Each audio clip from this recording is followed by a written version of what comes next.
नमस्कार इतिश्री किचन को अनेक अनेक स्वागत। आज आसी जाइए आउ गोटे रेसिपी सहित। यही रेसिपीटी बहुत जनाशुना रेसिपी। यही रेसिपी ओडिया माननकु बहुत परिचित एवं प्रिय रेसिपी, जोटा कि गरम भात आउ पखाल सहित जस्ट असाधारण स्वाद, खास करके पखाल सहित तो जमी जाए। एवं आपण मैंने जदि चैनल नुआ अच्छा प्लीज चैनल को सब्सक्राइब करूँ, पाखे बेल को दबाई दिंतु एवं ऑल करंतु। मु जेबे भी वीडियो अपलोड करी आपण पाखे नोटिफिकेशन सर्वप्रथमे पहुँची जीवो। आठी माछ तेल बनवाई देखिपारे मो आलू को बैगण को केमी काटी नहीं, प्याज को भी ये बहुत सरू सरू कर काटी नहीं, आठी कंचा लंका आ माछ तेल को सेठी भल भाव में धोई नहीं मुझे लुण हलदी गुलैकी रखीदेवी। आठी आम कड़ा भल भाव में गरम हो जाइए, तापर तेल देदेबा। तेल भी ये भल भाव में गरम हो जाइए। दे दूची मु पियाज और पियाज को आम ये भल भाव में भाजी नवा जे पर्यंत पियाजर कलर चेंज न होती। देखिपारे पियाजर कलर टी केमी चेंज हो जाए। देदेबा कंचा लंका। कंचा लंका आपण मैंने आपण अनुसार दिंतु केमी राग खावाई चाहती। एबे देदेबा माछर तेल को। आ माछर तेल को भी ये भल भाव में भाजी नवा। माछर तेल को ये कड़ा करके भाजतु। देखिए माछर तेलर जो आइंस स्मेलटा अच्छी तो जमारे भी से स्मेलटा आसबनी। आ खाइबापी भी सतर असाधारण स्वाद। देखिपारे माछर तेलू केमती तेल बाहरी। आपण मैंने जितेबाला माछर तेलटा को भाजुंट बहुत केयरफुली भाजतु और सावधान भाजतु, कहीं माछर तेलटा बहुत छिटकाए। तो आपण मैंने गोटे प्लेट को माने आगरे रखिकी तो माछर तेलटा को भाजतु। तो देखिपारे माछर तेलटी प्राय भजा हो गला। एबे तापर देदेबा कटाई आलू बैगण को। आउे दे दूची मु स्वाद अनुसार लुण आ हलदी आ जीरा गुंड लंका गुंड। तो लंका गुंड मुझे कलर पर यूज करी, कहीं कंचा लंकार बहुत राग थाए। आ माछर तेल रे जीरा गुंड देले सतर यार स्वाद असाधारण लगु थाए।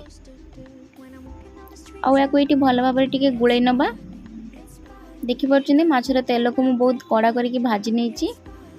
आपण मैंने भी ट्राए करेंगे माछर तेल को एमती कड़ा करके भाजवाई। आको ये गुड़े नवा 2 ରୁ 3 मिनिट पाई। तो मुझे को कवर कर दूची 2 ରୁ 3 मिनिट पाई। पुणी 2-3 मिनिट पर देखंतु केमिति आस्ते आस्ते तेल बाहरी आसलानी। गैस रो फ्लेम को ये मीडियम रखी। आको ये भल भाव में टिके कषि नवा।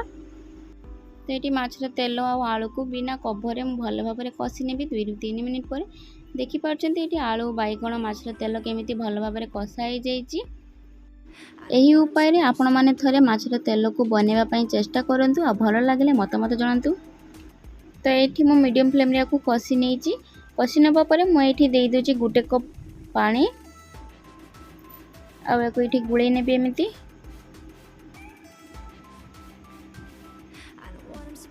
तो गुड़े नवा पर आपको हाई फ्लेम रे टिके फुटवाई छाड़ा। देखिपारे तरकारी फुटी आसला। आको ये 4-5 मिनिट कवर करदेवी। आपण मैंने मझे मझे चेक करुवे। तो देखिपारे 4-5 मिनिट पर केमिति पानी सब सुखी गला।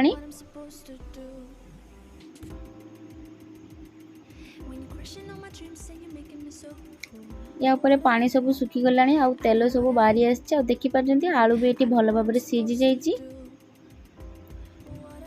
देखिपारे तरकार कलर टी केते सुंदर आसी। सतरे तरकारीटा केते लोभनीय देखा जाउची। तो मुझे ये मीडियम फ्लेम रे टिके फुटे नेबी 2 ରୁ 3 मिनिट पाई। आ मुझे बैगण गुड़ा को टिके घाटी दूची।